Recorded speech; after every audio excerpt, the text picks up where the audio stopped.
جوانترین و گەرم و گەشترین سڵاوەکانتان پێشکەش بینەرانی خۆشەویستی تەلەڤیزیۆنی کۆمەڵە بە یارمەتی هاوڕێیانی هاوکارم لە خزمەتتاندام بۆ پێشکەشکردنی گەشتی هەواڵەکانی ڕۆژی هەینی سەرەتا سەردێڕی گرنگترین هەواڵەکان.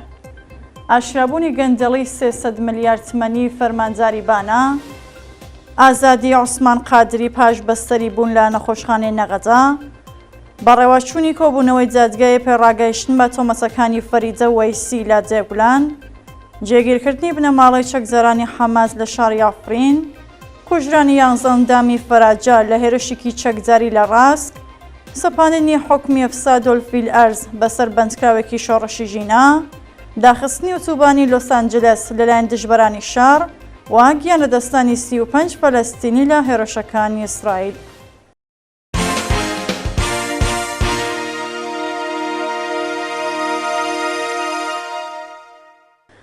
درێژە هەواڵەکان. ئاشکرابوونی گەنجەڵی 300 ملیار تمەنی فەرمانجاری بانە. بەپێی هەواڵی گەیشتوو کەماڵ خەدری فەرمانجاری بانە بەهۆی گەنجەڵی ماڵی 300 ملیار تمەنی ماوەی هەفتەیەکە دەست بەسەر و لێپرسینەوەی لێ دەکرێت. بەپێی زانیاریەکان کەماڵ خەدری فەرمانجاری بانە بە هاوکاری هەنگی مەرزی بڕی 300 ملیار تمەن دەرمانی شێرپەنجە و نەخۆشی نایابیان هاوردە کردووە و لە ڕێگەی دەڵاڵەکانی سوپای پاسدارانەوە لە بازاری ڕەشی تاران فرۆشیویانە. بە وتەی هاوڵاتیان تەواوی هێزەکانی سنووری هەنگی مەرزی بانە لەگەڵ فەرماندار هاودەست بوون لەو ماوەیەشدا بۆ سەرپۆشدانان لەسەر گەندەڵیەکانیان ڕێژێکی بەرچاو کۆڵبەریان داوەتە بەردەستڕەشی گولە و چەند کەسیان کوشتووە و ژمارەیەکیان بریندار کردووە. شانی باسەکە دوو کەسی دیکەش سەبارەت بە دوو پەروەندەی گەندەڵی هاوکار لەگەڵ فەرمانداری بانە دەست بەسەرکراون کە لە ڕۆژانی داهاتوودا ناسناویان ئاشکرا دەبێت. ئازادی عوسمان قادری پاش بەستەری بوون لە نەخۆشخانەی نەغەزا. ڕۆژی پێنجشەممە 23 سەرماوەزی 1402 عوسمان قادری تەمەن 53 ساڵ باوکی 4 منداڵ و خەڵکی نەغەزا پاش 18 ڕۆژ بەندکران و بەدوای ئەوەی لە نەخۆشخانە خەوێندرا بە دەنانی بارەمتە لە زیندانی نەغەزا ئازادکرا. عوسمانە قادری بەرەبەیانی ڕۆژی یەکشەممە 5 سەرماوەز دوای هێرشی هێزەکانی ڕۆژیم بۆ سەر ماڵەکەی بەبێ فەرمانی دادگا دەست بەسەر و بۆ گرتوخانەی سڵاتی سوپا ڕاگوێزرا. ناوبراو لە ماوەی بەندکردنیەدا بە سەختی ئەشکەنجە جەستەی و دەرونی درا و ڕۆژی پێنجشەممە بەهۆی چێکچوونی باری تەندروستی ڕەوانەی نەخۆشخانە و دواتر بەدانانی بارەمتەی 500 ملیۆن تمەنی ئازادکرا. بەڕێوەچوونی کۆبوونەوەی جادگای پێڕاگەیشتن بە تۆمەتەکانی فەریدە وەیسی لە جێگولان. ڕۆژی چوارشەممە 22 سەرماوەز کۆبوونەوەی جادگای پێڕاگەیشتن بە تۆمەتەکانی فەریدە وەیسی چالاکی مەدەنی خەڵکی دێولان لە لەقیەکی جادگای انقلابیە و شارە بەڕێوەچوو. لەم کۆبوونەوەیدا فەریدە وەیسی سەبارەت بە تۆمەتی پڕۆپاگەندە دژی نیزام بەرگری لە خۆی کردووە. قازی پەروەندەکە بابەت و ڤیدیۆکانی ئەم چالەکە مەدەنیەی سەبارەت بە ژنوشیاری وەکو بەڵگە بۆ تەبلیغ دژی نیزام ناوبردووە. فەریدە وەیسی ڕۆژی 19 سەرماوەز ئێبلاغیەکی بۆ ئامادەبوون لە لەقیەکی جادگای انقلابی جێگولان سەبارەت بە تۆمەتی پڕۆپاگەندە دژی نیزام پێگەیشتووە.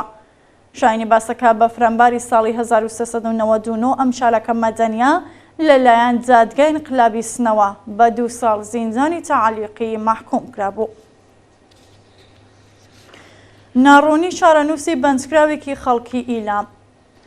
وێڕای تێپەڕبوونی 18 ڕۆژ بەسەر کاتی دەستبەسەرکردنی سەعید موحسێنی هاوڵاتی خەڵکی ئیلام تا ئێستا هیچ زانیاریەک سەبارەت بە هۆکاری بەندکران و شوێنی ڕاگیرانی لە بەردەستانیا. سەرەتای مانگی سەرماوەزی 1402 هێزەمنیەکان بەڵمبەستی دەستبەسەرکردنی سەعید موحسێنی هێرشیان کردە سەر ماڵەکەی بەڵام کاتێک سەرکەوتوو نەبوون منداڵی 8 ساڵ تەمەنی ئەو شارۆمەندەیان بە بارەمتە گرت. ناوبراو ڕۆژی 5 سەرماوەز سەرزانی ئێزارای سڵاتی ئیلامی کرد و منداڵەکەی ئازادکرا.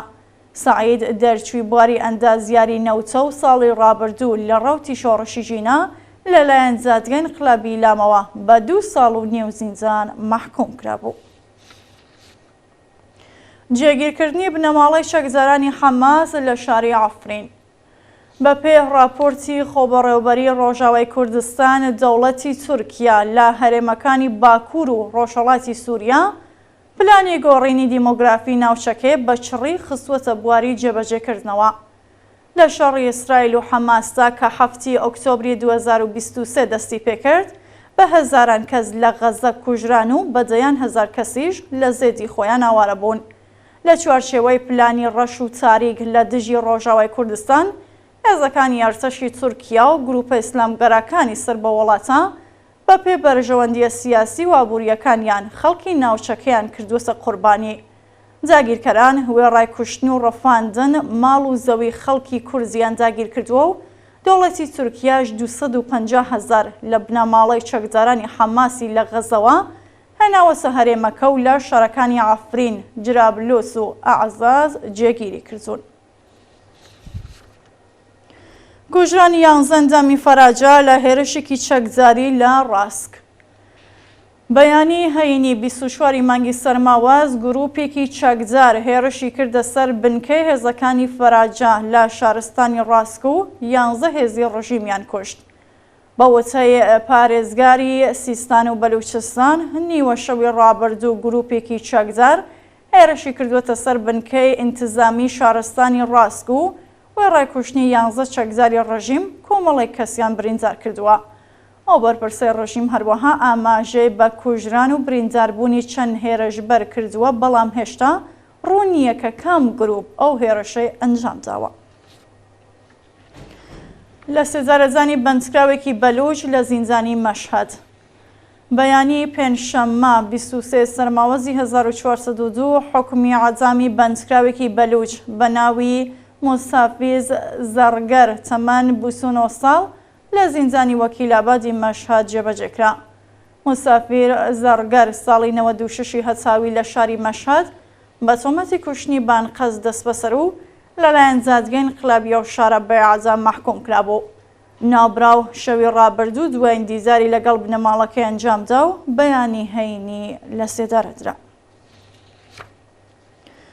ناڕوونی شارەنووسی دەست بەسەرکراوێکی چلەی ئارمیتا لە تاران.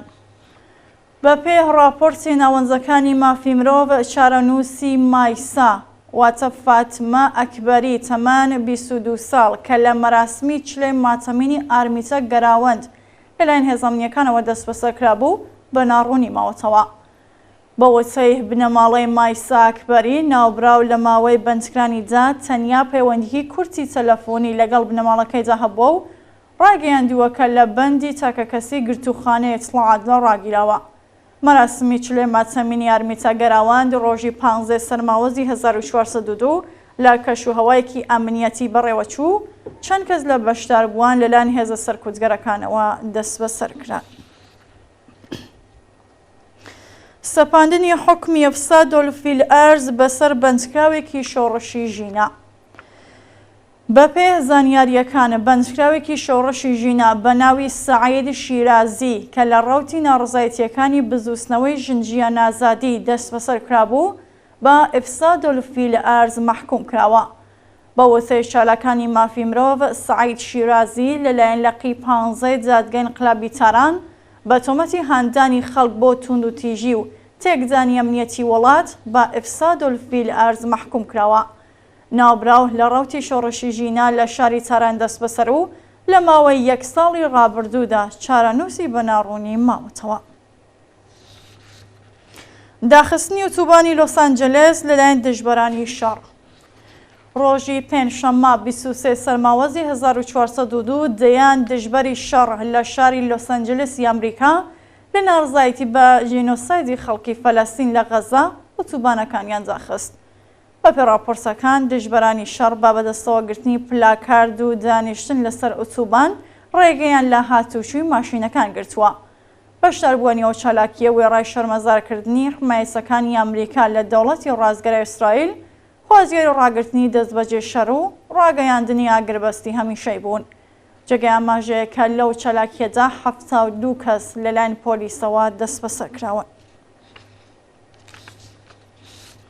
دووە هەواڵ گیانەدەستانی 35 فەلەستینی لە هێرشەکانی ئیسرائیل. ڕۆژی پێنجشەممە 23 مانگی سەرماوە زەرتەشی ئیسرائیل هێرشەکانی بۆ سەر ڕەفاح، ئۆردوگای جەنین، خان یونس و شوجاعیە چڕتر کردووە و تەنیا لە بردمانی دوو خانوودا زیاتر لە 35 فەلەستینی گیانیان لەدەستا.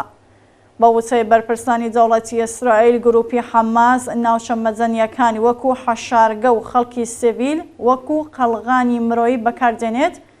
ڕۆژی ڕابردوو لە وەڵامی هاویشتنی موشک لە شاری ڕەفەحەوە بە ئاراستەی تەل‌ئاڤیڤ دوو خانوو بە چڕی بڕودمان کراو، بەهۆیەوە 24 کەس گیانیان لەدەستا. هەروەها پۆلیس و ئەرتەشی ئیسرائیل ئۆپراسیۆنێکی گەورەیان لە ئۆردوگای جەنین بەڕێوە بردو لە شەڕ و پێکزادان لەگەڵ چەکدارانی فەلەستینی 11 کەسیان کوشت و ژمارەیەکی دیکەشیان بریندار کرد. بینەرانی خۆشەویست، هەواڵەکانتان پێشکەشکە هەر شاد و وەسوود.